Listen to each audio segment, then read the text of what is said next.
So here we go. The start of something not new at all. Something that's been done so many times before. Some random guy in the void of the internet, with billions of voices, somebody disembodied, just talking about their subjective experience. And I think the thing that I find most valuable about YouTube videos is just having a voice in the background, not even necessarily what the content of the voice is, like what it's talking about, what I'm talking about. And I'm going to be talking about a whole host of different things. This isn't a manosphere channel, this isn't a philosophy channel, it's just a multiverse. All kinds of thoughts, all kinds of random things. Unimportant, sports, my subjective viewpoints, and that's about it. But I think the main thing I've been watching lately as just a rudderless single dude, a lot of these manosphere content videos talking about various gender relation problems and issues for young men and, of course, young women as well. And I'm just getting so tired of watching them, but yet I can't help but watch them.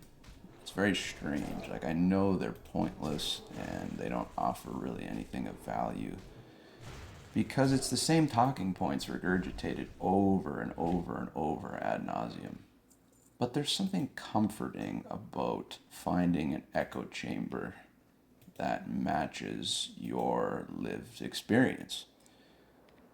And that's exactly what this is. This manosphere content, this idea that there is this sector of men that are all struggling simultaneously with the same kinds of problems. And like I said, the talking points are regurgitated. And I feel like a lot of it is female bad, male struggling. These are the reasons why. There's really no solution. And this isn't to offer any sort of solution. I think this is just a way to explain to myself and to anyone listening why we binge this content. Because it makes us feel less lonely. It makes us feel like there's other guys going through the exact same thing we are. But ultimately, I don't fault females for being the way that they are in this society at all, in any way. I mean, if I was a good looking female with the access to OnlyFans and, of course, Instagram, all the other various social media, and I could make a buck just posting provocative content and maybe doing a few live streams and chatting, who am I to say that I wouldn't do something like that? It's so tempting, and I can understand how it's tempting. So I don't fault females for being the way that they are. Hypergamy, all of these terms that are thrown around, this is ultimately just kind of Schopenhauer blind will. You know, nature does its thing in order for us to proliferate. And it's not a female's fault. You know, she sees a 6'3" attractive dude with a lot of things going for him. You know, he's got a good job, chiseled jawline. I mean, we know the archetype. But at the same time, I think that there are anomalies. And when you go out into the real world and you get out of the echo chamber of the manosphere, so called, you see them. You really do. You see a guy that might not be the best looking dude. He's working an average job, but he has a girlfriend. You know, he has a partner. He has something. You know, the doom and gloom, and I'm pretty pessimistic about most things in life. Pretty much everything, in fact, but that's besides the point. Yeah, I'm totally going to DPS this, of course. World of Warcraft is a good way to just hang out. I'm going to respond to this. World of Warcraft is a great way to just hang out. And that's what I usually do. I just binge Manosphere content and play World of Warcraft. I try to read books. I've always been somewhat of a reader, but lately that's been kind of waning. My anxiety has been sort of high lately, and I've just been trying to distract myself in any way possible. And it's gotten to the point where I can't even play a video game with the sound on anymore. I have to have some disembodied echo chamber voice telling me the exact same talking points I've heard so many times. And yet there's something comforting about it. There's something so comforting about knowing that there's all these other men out there that are experiencing the same thing. But the lived reality is different when I go outside and I see just regular guys obviously having success, and who knows what their real lives are like behind the scenes with their partners. But at the same time, it seems like all this Manosphere content is very binary. It's like one or the other. You're either having success or failing, and it's all women's fault, and I just don't believe that. I believe that there are so many people out there that are just living life in a very broken system with social media and all these other things, but they're still doing it. And there's still hope, ultimately. And I think staying in the echo chamber for too long, and I'm one to talk because I'm probably going to enter the echo chamber later on today, but there's definitely something wrong with consistently sitting in it all the time and feeling comforted by it to the point where you never want to leave. You just want to have the same points reinforced over and over and over again ad nauseum. And I'm going to try to get away from that. I probably won't have much success because most of the things I say I'm going to do, I end up not doing. And I'm sure some of you can relate to that. Because it's one thing to say that you're going to do something, and it's another thing to actually do that thing. And we all know that. That's a very obvious point. But it's the romanticism of it. It's the idea in your head about what is going to occur when you do the thing. And that is almost more special than doing the thing itself, because when you do the thing itself, if you get to that point, you realize that life doesn't really change all that much. You know, your attitude, your experiences, your subjective reality, it changes, but yet at the same time, we're all just so trapped in these identities that we've formed. And I don't know really where I'm going with this. I'm just trying to kill some of these guys. I really hope someone summons me to the stone, because I really do not want to trek to the stone.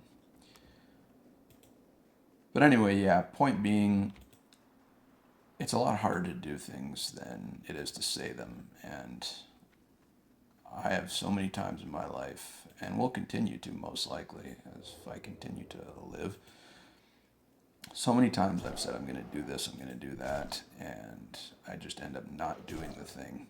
But I end up imagining what it would be like to do the thing and all of the benefits that are going to come from it.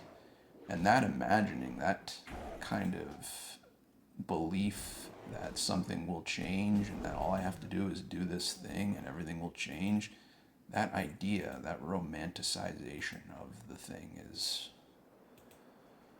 enough to keep me from doing it itself, because I end up living in this kind of like imaginary world where I never end up doing the thing, but I'm always close, but I never end up, so to speak, pulling the trigger.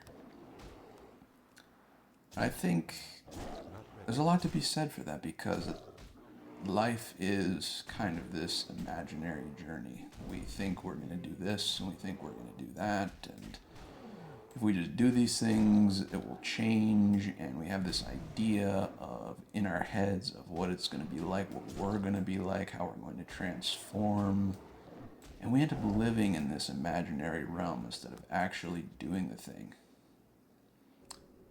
Whether consciously or subconsciously, we have gone out and done whatever it is before, and life hasn't really changed all that much, not in the dramatic way we thought it would. And I think that's the dangerous thing, having these kind of romantic daydreams about change and transformation. But it's the daily living, the little things.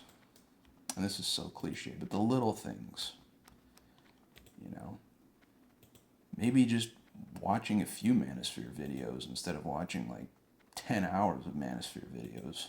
Maybe not believing every single thing that some content creator says. You know, like, you don't have to believe me. Who am I? Like, I'm just another disembodied voice talking to you.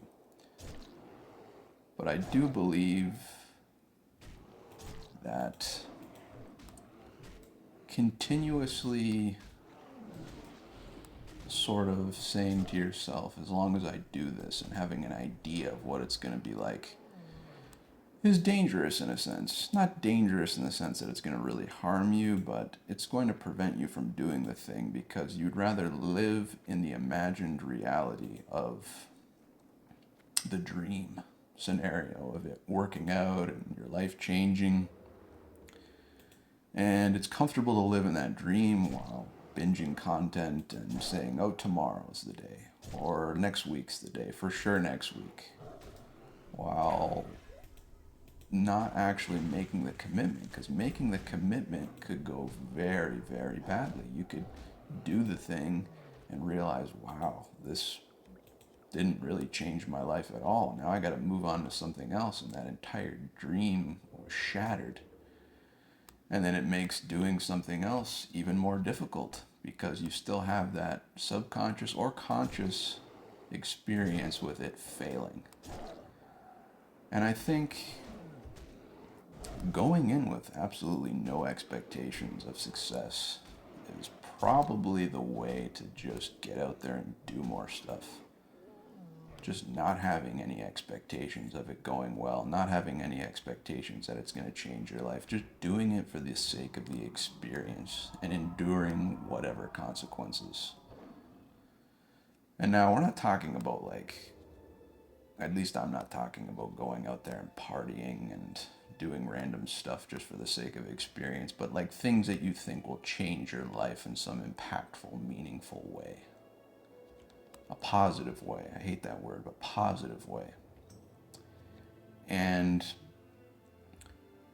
I think the more we go in to these things with no expectations and no fanciful romantic ideas of transformation, I think the possibility to do said thing and maybe get something out of it is more achievable, more possible. Because ultimately, transformation is something that will happen without your conscious effort, I think. I mean, all the major transformations in my life personally have come from just random events, catastrophic and otherwise. There wasn't like a conscious decision on my part. And all of the dawdling, all of the procrastination was, in my case, due to these kind of fanciful dreams of what it would be like to be a published poet, or just get out there and talk to more women, or just become a streamer. I don't expect this YouTube channel to have any success. I don't even know what that would look like.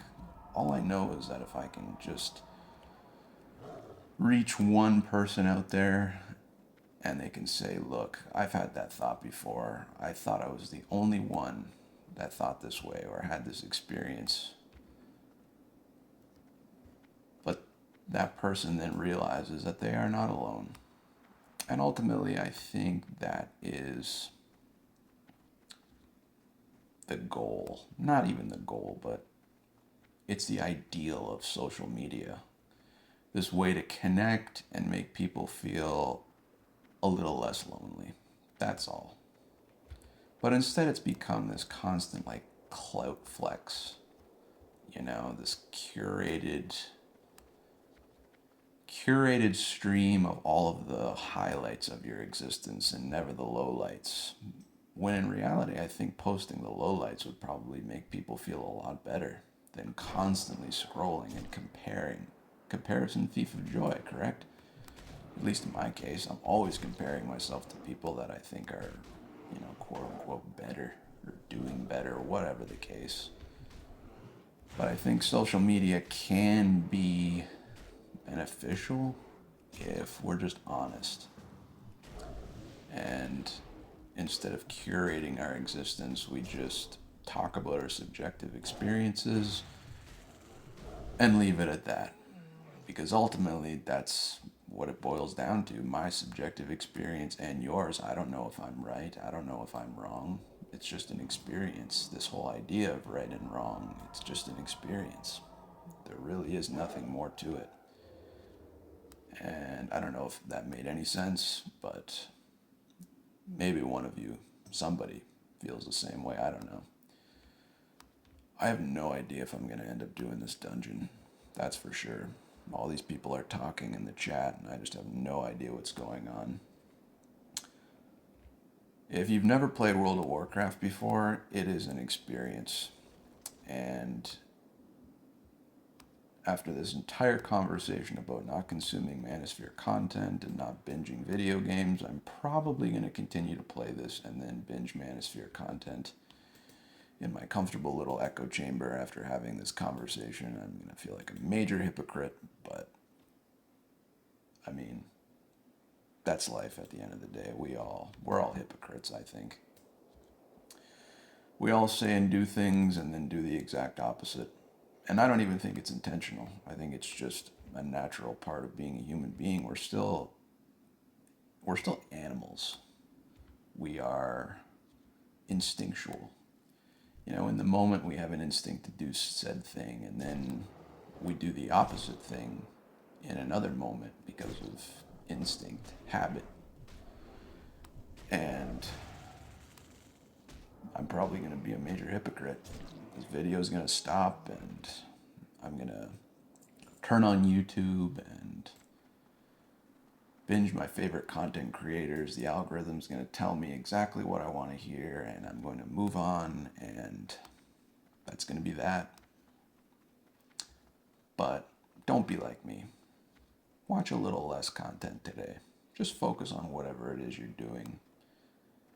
That cheap dopamine, that's why it's cheap, because it doesn't last. And I don't think it's designed to, honestly. So that's all I've got for today. Anyone who watched, thanks for listening.